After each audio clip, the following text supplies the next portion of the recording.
I would have said Martha has a searing hot love affair and almost has a son. Wow. That was great. That was good.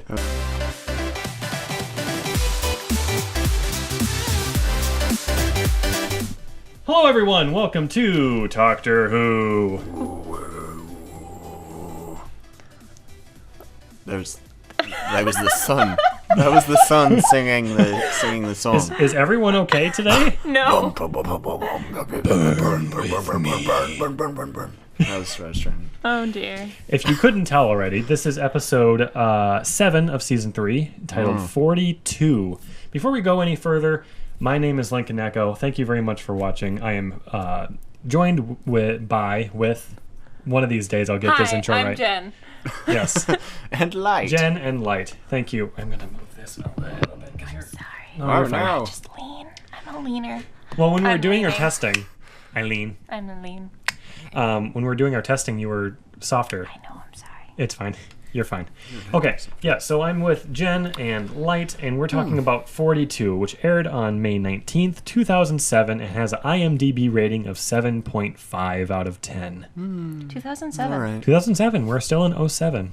That was the year I graduated 10 years ago. You're high old. school. Consider it an improvement.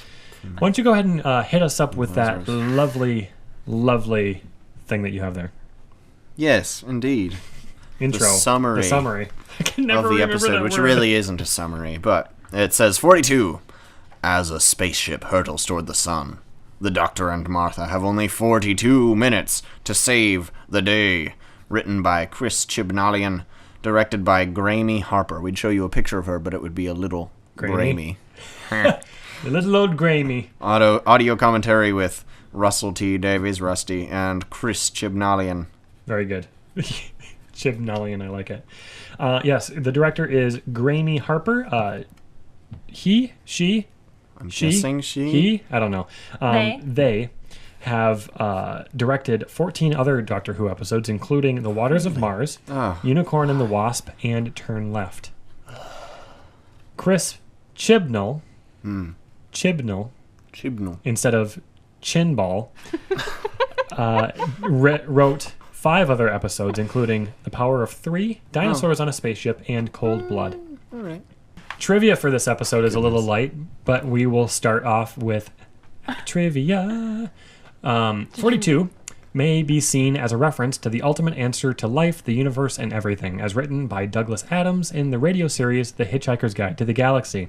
Adams also wrote scripts for several Doctor Who episodes in 1963, during the late 70s. Okay, it meant 63 as in that series. Interestingly, in one of the Hitchhiker's Guide books, there's also a chapter where the protagonists are caught on a stolen spaceship headed for the sun. What did everyone think of this episode? Not everyone talk at once. It was fair. It was all right. It was a good idea. I think it's unfortunately sold short by Martha. Like, it's right at the point. I do think she gets a little better, like, in the next part, just because the writing they do really a good job. But I think, You're talking about the next episode? yeah, the next few episodes, like, she does improve toward the end of this series, but I just think it's so difficult trying to insert all the drama that she adds to everything that goes on. It just doesn't fit with, like, the speed and the tension that they're trying to create, and suddenly you break every time Martha talks. It's like, oh yeah, we're just watching her talk for a while, and then Tell us how you really feel. You just need to believe in her. That was the worst part. Oh, That was the worst line part. ever. You just in the believe biggest in rush me. of your I've life. got you. I don't think you are taught that in med school. I've just got you. leaning over your patient right before a surgery. Just believe in me. Yeah. Just believe in me. That It'll was- be okay. That was textbook answers for Yeah. heart surgery. Just believe in me. You'll be fine. As you were saying. yeah. I mean, I thought it was a fair episode. It was the plot, good writing, good ideas, Mm-hmm. fun stuff. But Martha brought it down for you. Yeah, it was just rough. I don't know. Like, I don't think it's necessarily her acting. It's just they're not doing great with the character at this stage. I don't think they know why she's there. Yeah, I don't know that they ever really figure it out. I'd probably agree with you. I mean, that's one reason why she was only there for one season. Mm-hmm. I would say. Yeah. Because I mean, Donna gets 2. Yeah. Rose gets. And there's no really strong subplot behind Martha. Like, they keep trying all these different ones. She saves the world. Her family's corrupt. She she saves people. Her family's arguing. She's in love with the doctor. Like, there's all these little things, but none of them really pan out to anything. Mm-hmm. I don't know. Absolutely. Kind of like a real person. I suppose you could say that, yeah. Mm-hmm. I could see that. Mm-hmm. Okay, so Jen, what did you think about this episode? Yeah, it was a pretty good episode. It was fun, lots of running and screaming and dying and... Pub quizzing. Yeah, I thought that was fun. Why on earth would you think of, like, something that is life or death while you are drunk in a pub? Because that's what you do when you're drunk in a pub. I guess. Man. You've certainly never been drunk in a pub. Yeah. Have you? Drunk or in a pub? Either. A or B. Which one? Yeah, it was fine. It was pretty middle of the road. Wasn't my favorite, but it wasn't my least favorite either. Certainly. Yeah, I think that this is it was fun. A break, a well-deserved break from the Lazarus Experiment, which you both missed last episode. Have you had a chance to listen to it yet? Have not. Goodness. So the rating for this episode is 7.5 out of 10. Do you feel like that is justified? Yeah. Yeah, in comparison to the others that are getting like 8.8 or 9 or 8.87 or whatever they do. This one, yeah, it was a little below the bar for Doctor Who, I think. Yeah.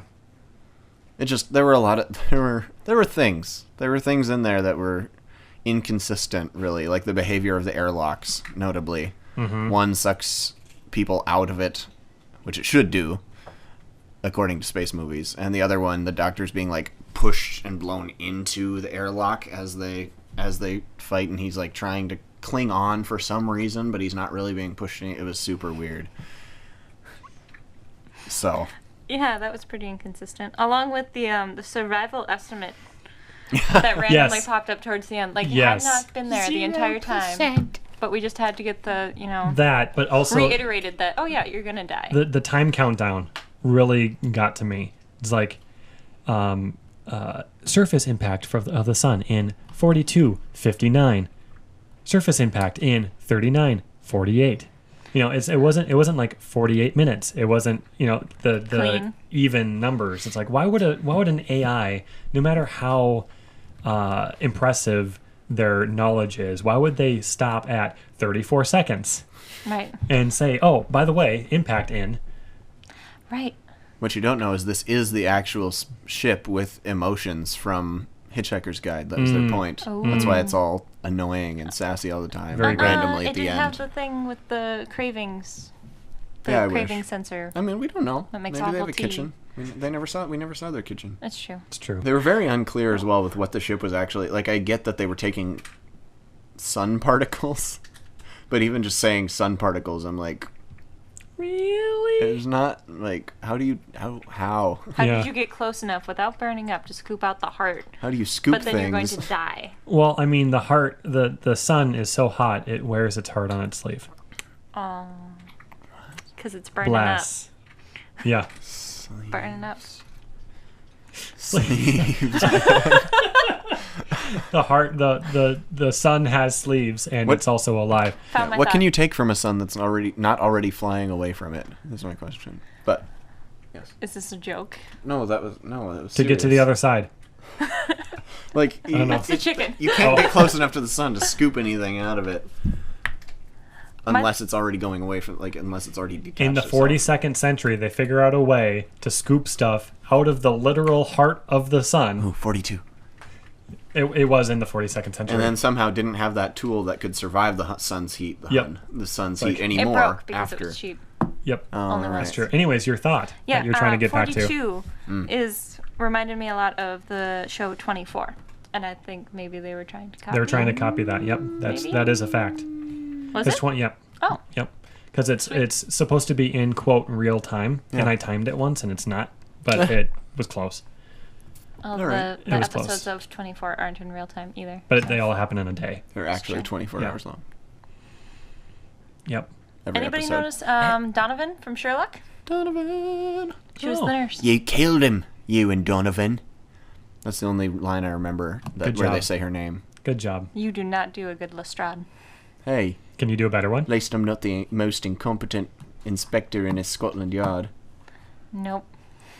That was my Bunderslip Smander match. Oh my gosh. Actually, it wasn't. Keep moving forward, as the doctor quoted Walt Disney saying.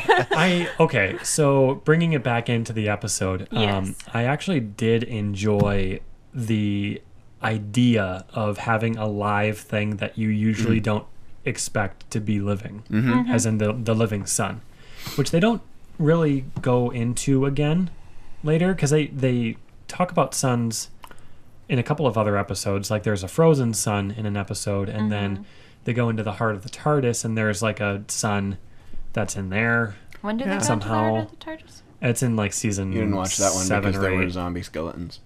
Oh, okay. Yeah. There's also, spoiler alert, not that those weren't, but there's also an episode where the moon is an egg. That's the first one I jumped to. What? I don't remember that one. It's the episode Kill the Moon. It's very recent. Oh, maybe that's why. I mean, 2 seasons ago now recent, but... Yeah. It's Cap Dog recent. Cap Dog.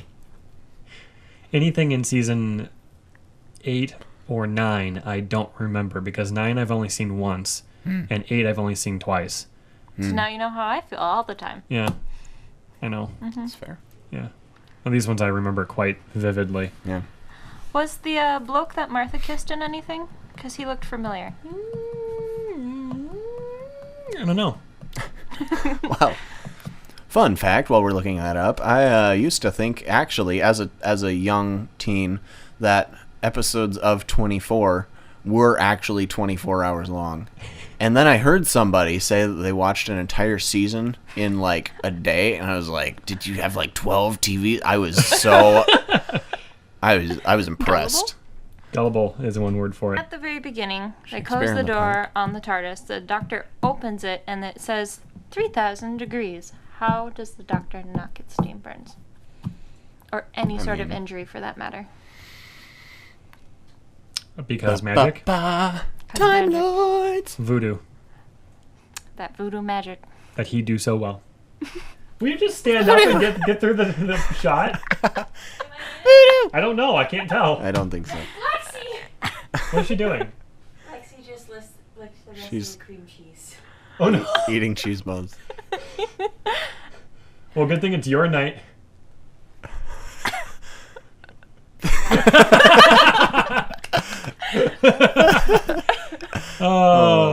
One of my actual intelligent thoughts I felt about this was that they interestingly called the sun in the episode the sun. The sun, like yeah. very, very definitively. Like we're about to crash into the sun. Yeah.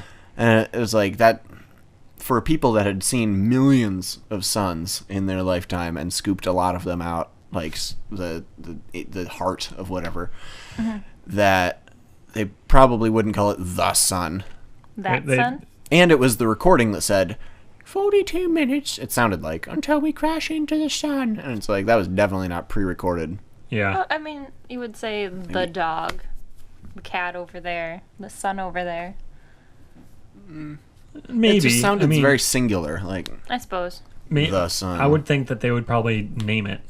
Like, true. oh, we're going to crash into Kepler 42, whatever the name of the sun is.